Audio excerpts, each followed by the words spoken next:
Well, it's the 5th of May 2022. You're welcome to News BT on Metro TV with me, Anil Fompofo. We're live from the Ikuabwa studio at North Ridge. We're also streaming live on Metro TV Ghana on Facebook, with Metro TV _GH on Instagram and Twitter. Follow us on channel 277 DSTV. Let's take a closer look at headlines coming up.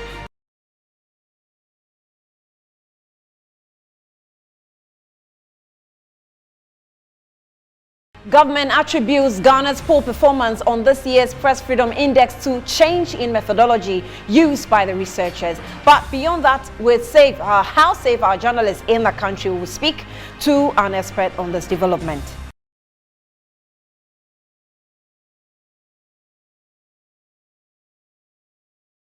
Residents of Afomanko Coffee in Central Tong District trek miles to access health care due to failure of authorities to open their completed health facilities.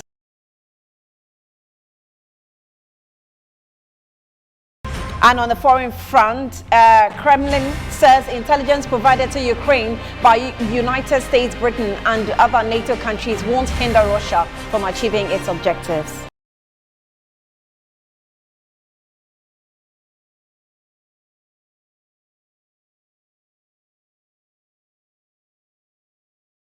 You're welcome back. Now, government has attributed Ghana's decline in this year's Reporters Without Borders Press Freedom Index to change in the methodology. In a statement, Information Minister Kojo Oppong-Nkrumah welcomed the current press freedom ranking, adding that government will work with other partners to improve the conditions of journalists.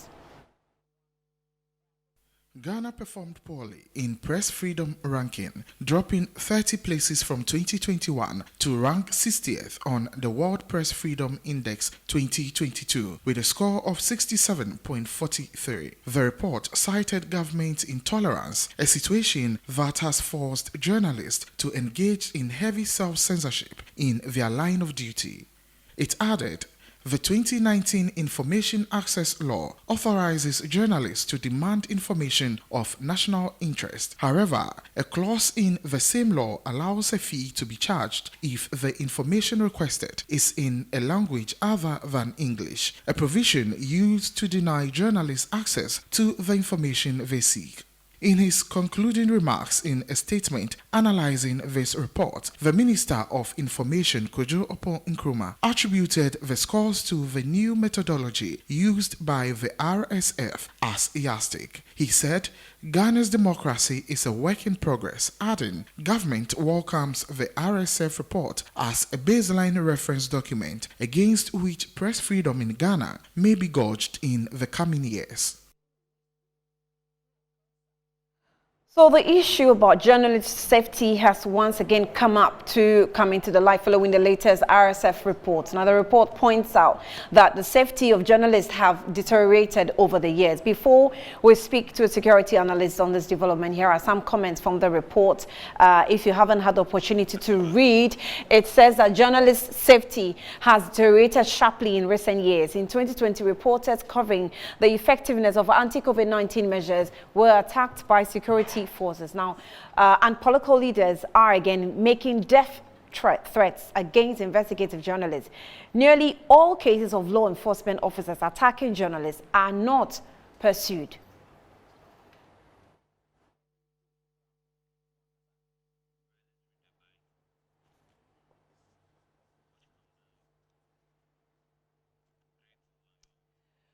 So here is also a Deputy Information Minister, Fatimatu Abubakar, speaking on the matter.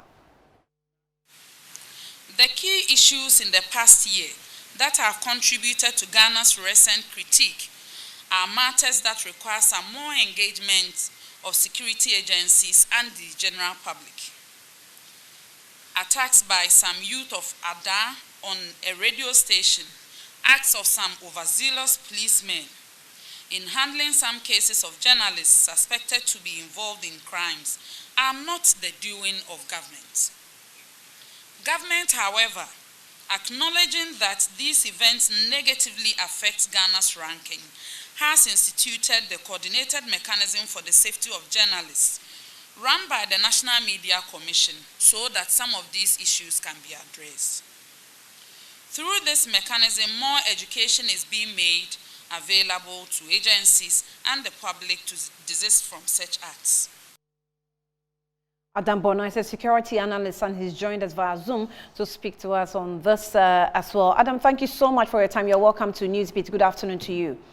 So, firstly, what is your first opening remarks on the latest index on freedom of speech? Oh yes, good afternoon and your viewers. I find the latest ranking and where we rank very appalling, especially when we tout ourselves to be the beacon of democracy in the West Coast, in West Africa, in Africa itself. And when you look at in terms of the peace and security index, Ghana ranks also very well because we haven't had any terror attacks, we haven't had any civil disobedience and all that. And so to have Ghana rank, worse than countries like Burkina Faso that have been in turmoil for some years now, to have Ghana rank worse than Niger, rank worse than Cote d'Ivoire, rank worse than, some countries that don't come, close to us when it comes to our credentials in terms of democracy. It's very appalling. And so, to say the least, I will tell you that it's negatively going to impact all of us. It doesn't matter whether you are in government, you are in opposition, you are an ordinary citizen. When you leave this country and you step out there, people look at you, sometimes using some of these ratings as to whether you are doing well on the international stage or you are doing bad. And so my opening remarks would be, one of surprise that I thought we, weren't going to rate that well. But from 30 to 60, 100%. I mean, where did we go wrong? There's something wrong somewhere. Something went wrong somewhere. Juxtaposing the Peace and Security Index, which we ranked quite well, to the current press freedom ranking, what didn't, Reporters Without Borders get correctly? Because we must have gotten something right with the Peace and Security Index, yet we have a problem with, press freedom. Well, with the Peace and Security, there are different methodologies used. There are different way of collecting data and analyzing them. And I want to say different yardsticks were used. With the Peace and Security Index, they will be using things that are related to general peace and, whether we've ever been, had any issue to do with civil unrest and other matters, And so that, if you look at that vis-a-vis this, the truth is that... I'm sorry, just for clarity, does it deal with the Peace and Security Index? Does it deal with sort of high, extreme form of crimes? Is that what it deals with? It doesn't largely deal with extreme because it doesn't largely deal with extreme form of crimes because these are criminal matters. It usually deals with, terrorism. It deals with other factors other than some of these things you are mentioning. And so if you are not very careful, there was a time, I think it's last year, when they published their ranking, the Peace and Security ranking, some Ghanaians said, where did they collect their data from? Because looking at the insecurity in Ghana, and some of us said, let's be careful, mindful of the use of terminologies like insecurity. When you say insecurity, Ghana, we've never come close to anywhere close to insecurity. We have security challenges. And so there are various yardsticks that are used. But in reference to, this particular, freedom, what's the name, rating that has come out. The truth is that, if you have the whole world probably watching you. If a police officer or a military officer who probably doesn't care will come and attack you in line of work, it means that that police officer would have attacked or military officer would have attacked 1,000 other civilians. Because if a police officer knows that if you are attacked, chances are that your viewers would get to know and still damn the consequences and still attack you.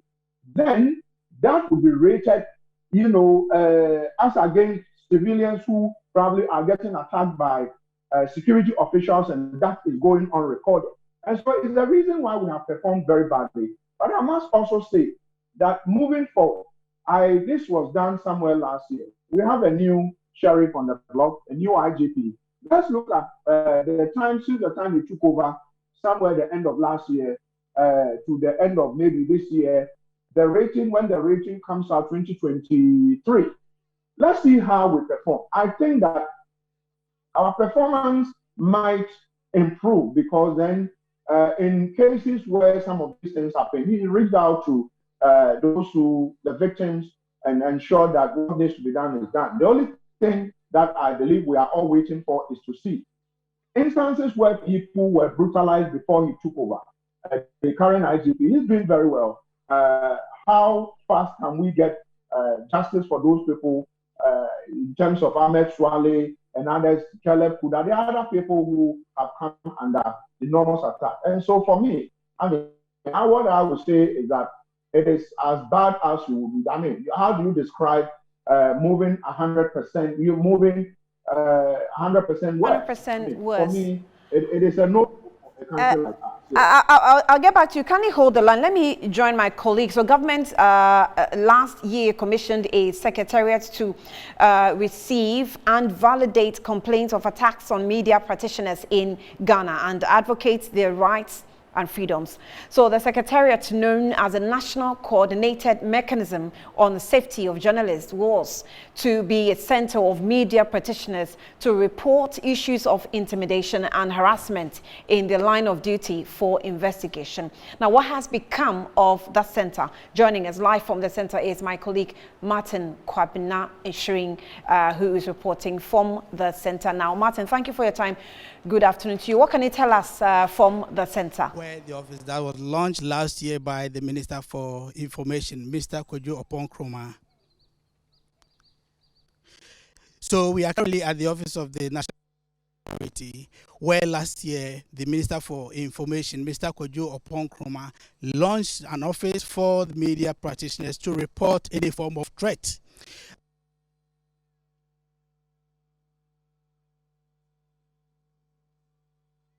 Operated, whether the office is in session. Fortunately, we are here to meet.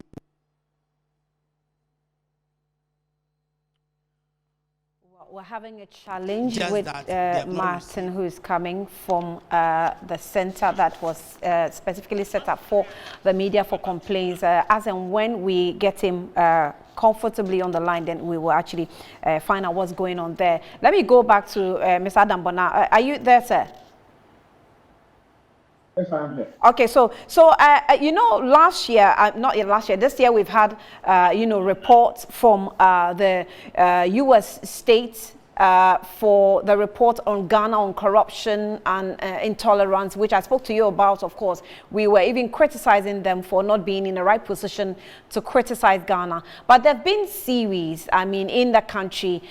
We've had Suleiman Abraima, who's written to the president. We've had former President John Dramani Mahama mentioning intolerance. We have Sam Jonah, who is even a member of the NPP, who's mentioned the seeming creeping in of silence in the media, and all that were put out before this report came. But when this report came, government is saying that the report is that damning because of the methodology that was changed.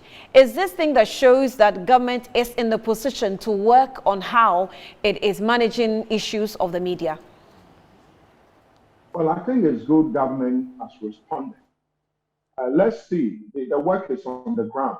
They launched a monitoring facility to monitor this, and I think I heard before you put me on the Deputy Minister of Information saying that the police, when the police brutalize, what do you call it, security, a national security officer brutalizes, what do you call it, a journalist, it is not the government, it is the government.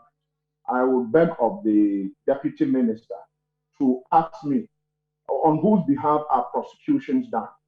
Prosecutions done by the prosecution agencies are done on behalf of the government of Ghana, i.e. the Attorney General. And so if a national security operative deemed it fit to arrest, a journalist, they collected a certain journalist's laptops, beat him up, molested him, locked him up for some days. In that case, I think he still has his laptop with the national security, I'm told. Yeah. Correct me if I'm wrong.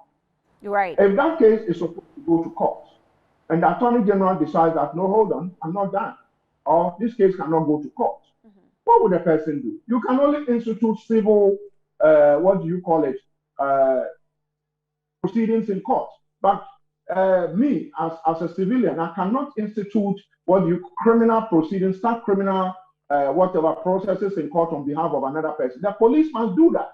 And I am aware that there are some instances where currently some cases that are supposed to go to court ended up at the Attorney General's department. And that is how those cases ended. And so mine is that the executive is directly connected to this report. Right. And so, yes, the executive has spoken. I would want to see the executive do more, because then you have an IGP now who is ensuring that things are done right. If he's giving all the necessary support and they reduce the influence and ensure that when national security operatives or people connected to government molest or beat up citizens or journalists, and they decide to go to court, they should allow the police to go to court. But when they begin to say, oh, if it's a police officer, a military officer, national security, it is not government. It is government. Because all of these people are part of the executive. They are not part of the judiciary. They are not part of the legislative arm of government. We have three arms of government.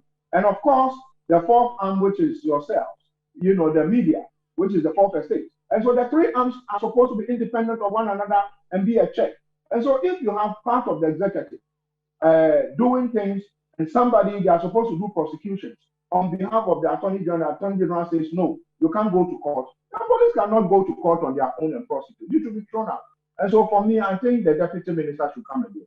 Let's rather look for solutions to our bad rating and ensure that by next year, because we have a new IGP who is doing well, by next year, our rating would have improved significantly. Right. Adam Bona, thank you for speaking to us on this issue. We definitely will still press on for some more details on this development on press freedom, the index in the country. Hundreds of supporters of the NPP in Kumawu constituency of the Ashanti region have vowed to burn down any auditorium that will be used to organize the constituency's elections. According to them, a competent court in Mampong has placed an injunction on the elections, and so it should not be held. The supporters allege their Member of Parliament, Philip Baswa, has compiled a fake register to conduct constituency elections. Again, the aggrieved supporters say the Mampong Circuit Court has placed an injunction on the election, and so anything done will be deemed illegal. Hundreds of aggrieved supporters chased some selected polling station executives to where the MP was scheduled to have conducted the election, resulting in the misunderstanding between the two factions. There was a scuffle and a burning of lorry tires, but the situation was brought under control by the Nkoko and Efijasi Police Command.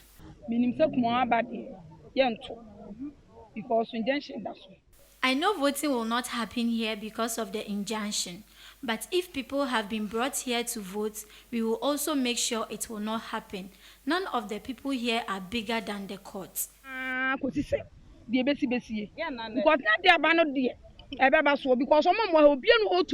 court. 24 police stations yantoi connectors yantoi how say executive swaba enyaduma. There is an injunction on 24 polling stations in the area, so we are not to vote here. If the pastor wants to see his church burnt, then he should go ahead and allow them to vote there. Or if he prefers to see his church as it is, he should sack them from voting. The constituency secretary, Fredua Ajiman, made the passionate appeal to the party leadership to ensure that rules and regulations of the party work in Akwemo. Yes, national party, yes, regional party. Say We are pleading with the party to have us work according to the law. People should be allowed to express themselves at the various polling stations. We will not allow things to be done anyhow. Yes, the National Party. So, Madam Roma, The constituency chairman, Joseph Danson, said he will not allow any illegal activity to take place at the constituency. And the Pensiabia, almost police stations, young to about Hormona. A crack or court, aquaje injunction at the Ababeto Abanaso. 6 persons whose constituencies are yet to cast their votes have injunctions placed on them by the Mampong High Court to restrict voting in those areas. If we say injunction order at the Abatons. Mampong High Court and a granting injunction at the Mass and the Pensiana on the Assembly Court.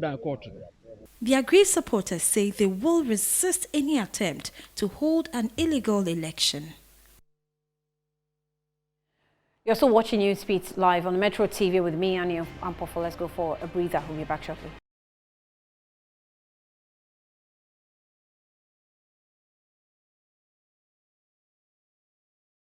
All right, okay, welcome back to the news. Now let's do some more stories on traders at the Agye Nkotoku market in the Ga west of. We'll bring you that story later. Traders at Agye Nkotoku market in the Ga west in Accra are protesting for poor state of roads linking the market. Now, the visibly frustrated traders say the situation is adversely affecting their business and, as a matter of necessity, calling for an immediate intervention. They can load more than 10 bags on the big truck to the city. And here is the state, the situation that the regional minister said he's not allowing the big trucks to go into the central part of Accra. And this is the situation. Those kids that he's expecting for them to carry the owner to central part of Accra, they can't because of the poor stage of the road. The road is not good at all. We complained this several times, but they refuse to even come to our aid. We feel neglected. It's very, very bad. So your public relations officer is saying you feel bad about the situation. You feel frustrated. Yes. Government isn't listening to your plight or your concerns. Is that the case? Yes. Oh, everyone, passe, affecting the government is not listening. So the response is unanimous. Okay. So I inquired from them if what their leader is saying is true, and from the response, it's something that is affecting virtually everyone here. So let me also hear from the women. So, as a woman, what's your role at the market here? We are about any role or what do the women do here? Some driver for the charging. It's 20 so much 50 cedis 1 bag. It's a slab so bad when away that's a young to me cry a slab my pound boy. Yeah, Jim 50 Ghana. Lolly for 1 bag, Lolly for 50 Ghana. But Sir Road no yanka. Again, I bet Jimu. Okay, 20 cedis. A quantity yente 50 cedis. Yes, son and I say, I bet when away the young to me a brat. Some boy.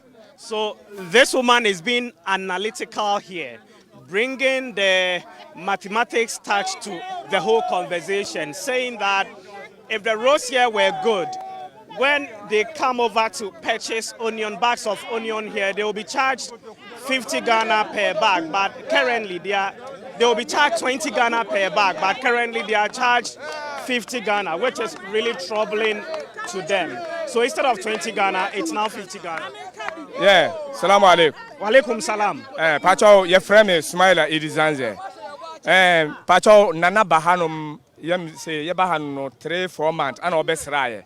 Ya tunim say, Quino, every 3 Johnson, Ebaha, and every media, Ebaha, Quino and Yakura, or say, Bosse, Obeye, Amaye, Obeyano Baku, up to the portal cry, Omonia Philem Maya, until ye de to Nimbium, say, ye Jinaha air panicho, on Bomodina on ye Maya, and yes, I casino, Omuntimi and Fan Nemano and Fanco. Nemano Sena, Esewa, Mbano, Omo back, Charlie no a dorsal dodo, until Omu and Timim Bahanum, and my market no a slow, Esro, until your faka, ewo Niger, Bahanuma, first no, not 6,000 safer. Sisia, 10,000 to 11,000 safer. And I'm saying, on my branch or higher, no more, no, how Omuntimi emba. Until ama ye cars no price no ekosoro until affect your business no bebre until ye panicho say on share na on ye maye. Okay, so the overall impression I'm getting here is that the poor nature of the road is adversely affecting their business, and not only those who bring in the goods from areas like Niger and Burkina Faso and other neighboring countries, but even traders who come from the inner cities to then come and purchase some stuff and then return to retail them are also feeling the impact. This gentleman is saying that when the trucks from Niger come down into the country, instead of spending 6,000, then they end up spending 10,000 safer. So just calculate to strike the difference from 6,000 safer to then 10,000 safer. And when they come, instead of then entering the market, they stop at a distance, and that creates a lot of problems for them, and are appealing for the president and also the regional minister to hit to their core and then come in and address the challenge for them. So that's a Well, so that's a report from media. Let's do some more developmental stories. And residents of Afamanokope, a farming community in the Central Tong district of the Volta region, have given a 2-week ultimatum to the MP and district chief executive to open a health facility that has remained closed for years. So residents say they trek long journeys to access healthcare while the facility remained closed. Afamanokope, with a population of about 2,000, is a farming community in the Central Tong district of the Volta region. Since its foundation, there has been no hospital, school, or better roads. Due to the absence of a health center, the people have to cover 17 kilometers to access health care. The deplorable roads in the area discourage commercial vehicles to go to the town. As a result, some severely ill patients die on the way to the whole regional hospital. They resort to the use of bicycle to convey patients or expectant mothers to the nearest health center before transferring them to the whole teaching hospital. In 2015, the Mahama-led administration started a health center project for the people of Afamanokope to solve their health needs and avoid the routine inconveniences of carrying a patient on bicycles. Although the facility has been completed, it is yet to be operationalized. Due to the delay, the residents have issued threats of a demonstration to their DCE and MP. And the problem we are facing when you are pregnant, unless you visit Saseke or Gonikope before you can access some antenatal care. When it rains, there is a bridge between Afamanokope and then Ajopo. You can't cross that river. So this from Afamanokope to Devemetu is very difficult before you get motor. So you walk from Afamanokope to Devem, about 5 kilometers before you can get access to motorbike to the health facility. Catch the Kufado. Say a quan or crunite to a free half of Manokope, or cronin ye, and see ya two abamano. Who say a nipper? Who say a nipper? And to Bomodia, no bra, no basha. You see a nipper, ye canipan hobby. Ye can't son or tonight, I couldn't know what to say, and see a can't son or tonight. We are having a lot of problems concerning the health care. And through Metro TV, this facility here has been painted. And since then, there's no electricity into the building, no water, and no workers. We know the assembly is doing its best, but the money comes from somewhere before the assembly can get it to do the work. And now, through our work to the assembly, the DC let us know that there is no fund. We are appealing that government should send a fund to the assembly so that DC can also have a warm heart to come and complete the work so that workers should, start working immediately. The people said they will occupy the residence of the DCE and MP if after the 2 weeks health center is not open, efforts to reach the DCE and MP proved futile. And now for more stories affecting women the most, many mothers deliver babies and leave their rights after for home once discharged. Now, but for some 10 mothers at the Rich Hospital in Accra, they will continue to stay at the facility until all their bills are settled. Rosemary Anyigba reports the affected mothers, including 2 17-year-olds, are appealing for help for them to be able to go home. Childbirth is a significant event in a woman's life and a transition to motherhood. To some women, giving birth is life itself, a fulfillment of God's plan and a turning point between death and life for the woman and her baby. It is therefore the joy of every mother to return home after safe delivery to celebrate with the family. However, some mothers at the Rich Hospital do not have the luxury of going home after delivery due to their inability to settle their medical bills. As Mother's Day approaches, about 10 of these women at Rich Hospital have called for support so they can return home. Dinah Isaka, aged 26, is one of the mothers required to settle a medical bill of 1,423 cedis and 98 pesos. It hurts that Mother's Day will be due and I still will be here. I plead with all to help me. I don't have any helper.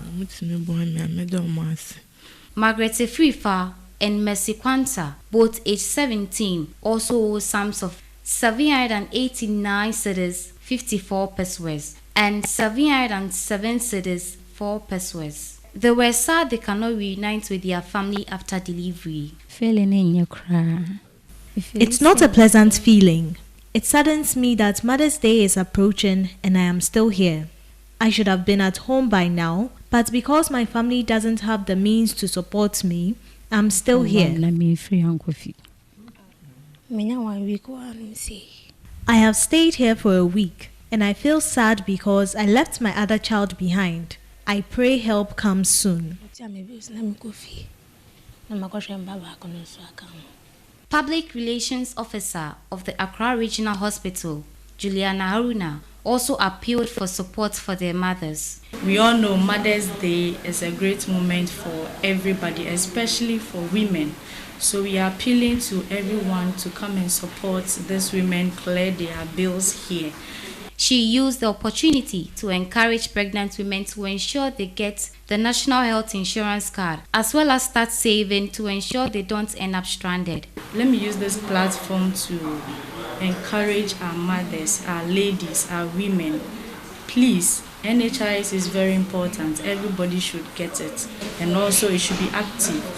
And also when you realize that you are pregnant, let's start saving. Start saving towards that. But these things do help them settle their bills when they come around. Don't wait till you get to the labor ward, or don't wait till you get to your 9 months before you start asking for money. Reporting for Metro News, Rosemary Anyigba, Accra. Right, so focusing more on women, Ignite Media will be holding a special Mother's Day event with mothers at Makola. The women will be sharing their struggles and keep them going. Now, the event also promises to be packed with music, real-life experience on the theme celebrating extreme sacrifice of mothers. I have been joined in studio by Mamia Joanshua, who is a presenter at Original TV and FM as well, to tell us more on this development. You're welcome. Thank you. Good afternoon to you. Good afternoon. First of all, I want to celebrate you. Thank you. In advance. Thank you so much. Because we are not waiting for Mother's Day to celebrate the mothers. Okay. Mother's Day is Sunday. I want to take this opportunity to wish all mothers a happy Mother's Day in advance. Great. But we are celebrating the Actually, I'm a mother because I take care of my sisters. Yes, so it's the same thing.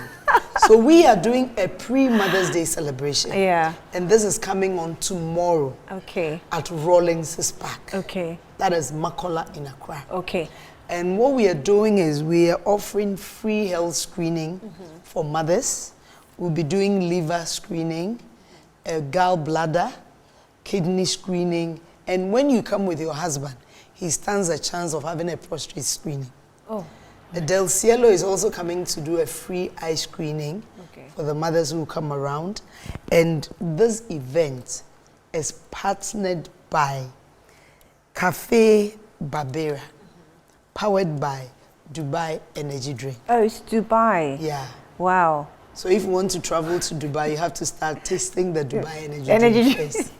And also Tampico is also partnering with us. And we know Tampico now comes in different flavors. So Tampico is also partnering with us. Memorable Events is on the bill. Noble Trust Herbal Clinic is supporting us. And we have a lot of people coming. We have some musicians like Adani Best, Lucky Mensa, Kiana, and all those guys are passing through. So that is what we are doing tomorrow.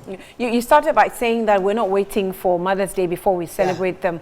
I think over the years, things have changed and there's so much dynamism in the system that we're not only celebrating people who have are fortunate enough to, put to bed or to bring forth a child, but maybe everybody that's capable of taking care of our children that are stranded. So long as you're a woman, you're a mother. Right. Automatically. Right. Because when you even prepare your meal and you're able to dish something out for that neighbor's child, immediately you become a mother. So everybody, we are celebrating them. We just want them to be happy, especially those on the streets. You know, our mothers in the market, they do a lot of sacrifice. That is why we are saying that the extreme sacrifice, we are not asking them to come. We are going to them to celebrate them. So, I mean, if you can be, in fact, maybe sometimes if your mother is actually in Makola, trading there, remind her that that's happening by Original TV, Original FM. Mamian Joinshua is leading the team to do this. I'll be going to Dubai after taking this. After the holiday, then you have more of the Dubai Energy Drink. Thank you. Thank you so much for coming through. So we remind you that you want to be at Makola with your parents and remind them that they should get ready for the celebration. Bring them for health screening. Sometimes it's even difficult to go to the hospital to get this done. Well, you're still watching Newsbeat here on Metro TV. Let's go for a quick breather. We'll be back for more.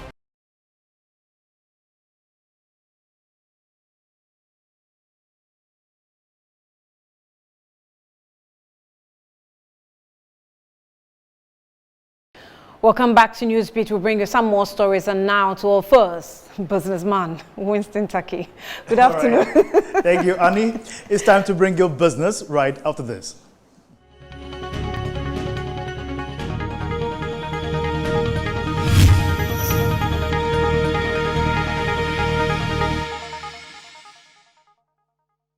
Now, to Forbes business story. The Supreme Court has ordered the GRA to keep accurate records of all e-levy deductions to enable a refund to payees if it is later determined that the law was passed unconstitutionally.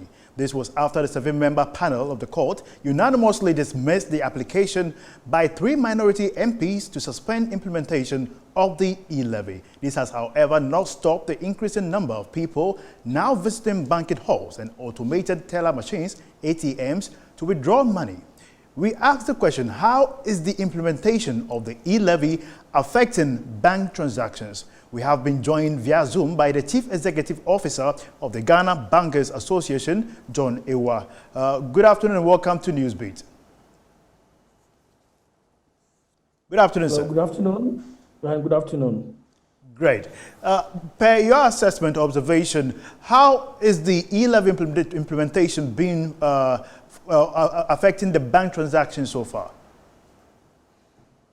Thank you very much.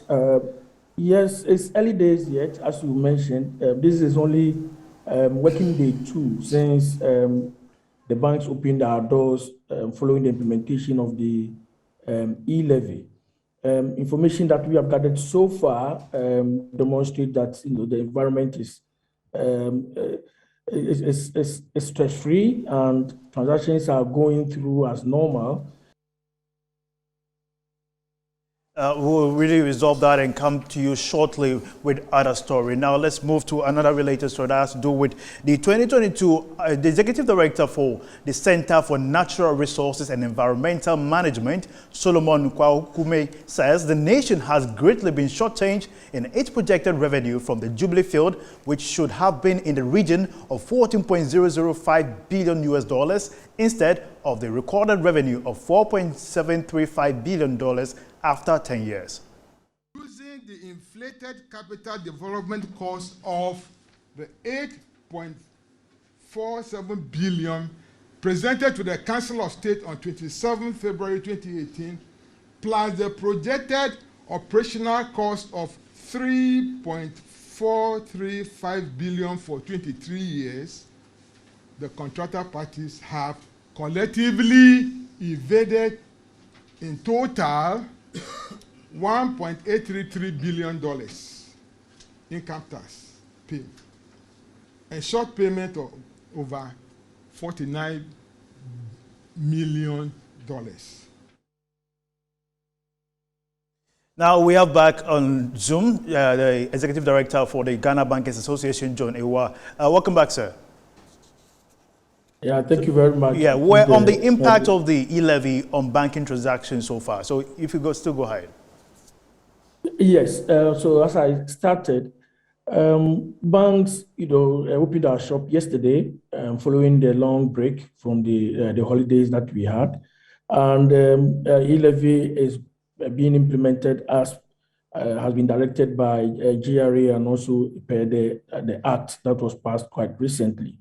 Yes, of course, because of the short timelines that we had to bring this levy into implementation and also into production, we anticipated some blips here and there. But information we have picked so far indicate that the banks have largely been able to implement as planned.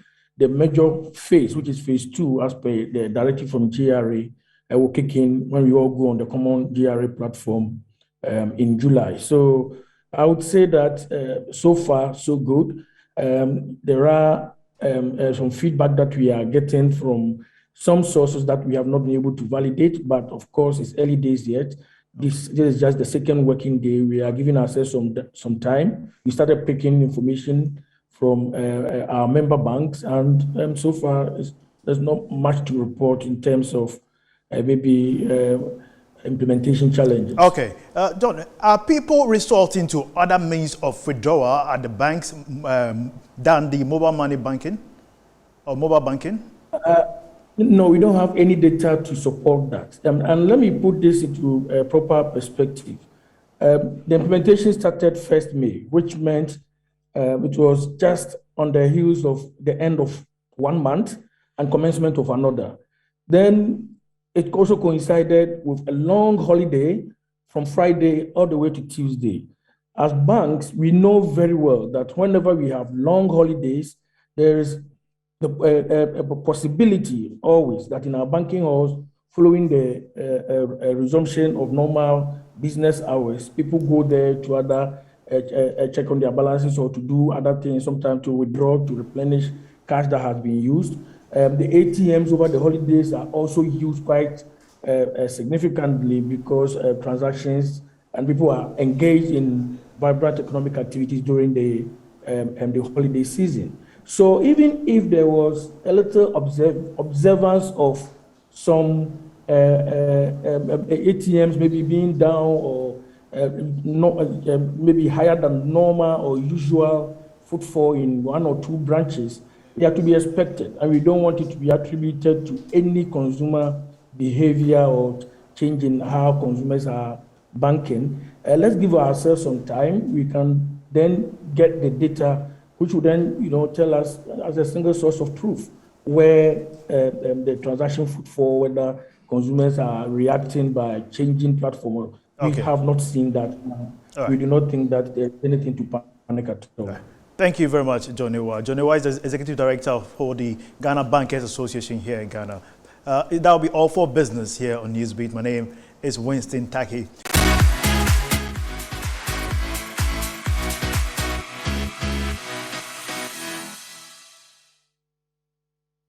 name is Anaya Tanobwach, and our first story, Ghanaian rapper Sarkodie, high-life singer Kwame Eugene, and gospel artist Joe Mettle are racing for the most coveted award at Music's Biggest Night in Ghana, come 7th May 2022.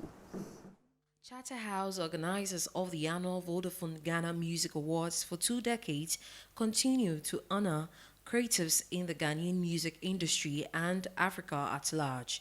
The most coveted award on the night, the Artist of the Year category, consists of King Promise, Kwame Eugene, Sarkodie, Black Sherif, Kiddy, and Joe Mettle. 3 former winners, Kwame Eugene, Sarkodie, and Joe Mettle, are competing to win the award again, whilst King Promise, Black Sherif, and Kiddy are contesting to win the title for the first time. With Sarkodie having won the award multiple times, a win on the night will make his total number of wins for the award 4. Kwame Eugene and Joe Mettle are hoping to take home their second titles if any of them emerges winners of the award. On the other hand, Kiddy, Black Sherif, and King Promise will, however, be praying to join the long list of winners for the Artist of the Year, as a win for either of them will be a first. Now, away from that, popular Ghanaian actor Nana Yaw Kwakye has passed away. According to the family, he died in the early hours of Wednesday, May 4th, 2022. It was disclosed that Nana Yaw Kwakye had been unwell for a while. Apart from acting, he was also a member of the Accra-based Radio Gold's newspaper review team. Known by his fans and listeners as Omansafo Nana Yaw Kwakye, he was a public account news presenter and actor loved by many. Before his journalism career, Mr. Kwakye played many roles in different TV shows and films. The most popular was Efiewura. Mr. Kwakye lost his wife years ago, but appreciates the company of his children. He had 3 children with his late wife and 2 with a different woman. And that's all on entertainment. My name is Anaya Tanobwach. Annie, over to you. Thank you, Nanaya. Now let's do some international stories.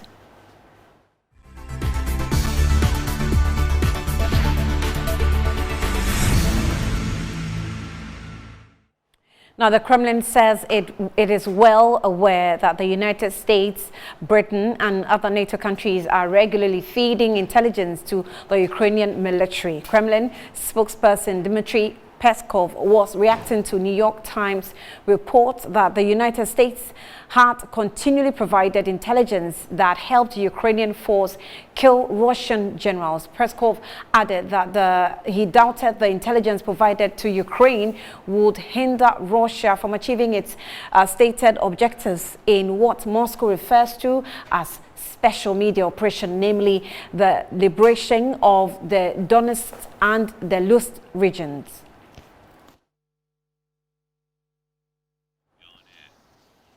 And that's all we have for you this afternoon. The news came to you live from the Akua Bohema studio at North Ridge. I am Anil Fampo. Join us again at 4 for News Flash, and also at 7 with News Night.